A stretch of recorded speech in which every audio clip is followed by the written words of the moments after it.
जर पाहिलं तर बारामती पंचायत समितीचे निकाल आलेले आहेत. बारामतीच्या एकूण 12 जागांपैकी राष्ट्रवादी काँग्रेस अजित पवार गट जो आहे तो आघाडीवरती आहे 10 ठिकाणी. भाजप 1 ठिकाणी जे आहे सुपे विजयी सुपे झालेले आहेत पंचायत समितीतून. तर शिरफूळ भाजपचे आहे ते आघाडीवरती आहेत. परंतु या ठिकाणी बारामतीमध्ये 12 पैकी 10 जागांवरती अजित पवारांच्या राष्ट्रवादीने जे आहे ते विजय मिळवलेला आहे, आघाडी मिळवलेली आहे. अजित पवारांच्या निधनानंतर जे आहे ते बारामतीमध्ये पुन्हा एकदा बारामतीकडे दाखवून दिलं की अजित पवारांचा पक्ष जो आहे ते या ठिकाणी आघाडीवरती असल्याचं पाहायला मिळतंय. अजित पवारच बारामतीचे दादा दादा पुन्हा आहेत. एकदा पुन्हा एकदा बारामतीकरांनी सिद्ध दाखवून दिलेलं आहे आणि निश्चितच म्हणजे असाच निकाल येणं अपेक्षित होतं.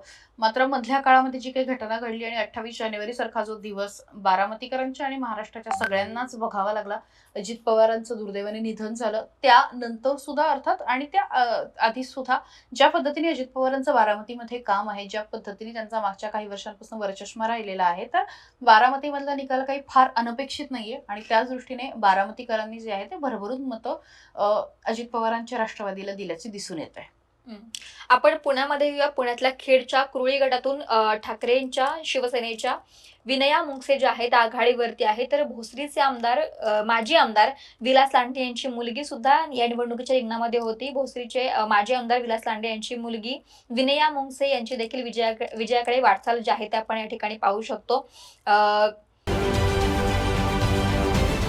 महाराष्ट्रातील सर्व बातम्यांचे विश्वासार्ह व्यासपीठ,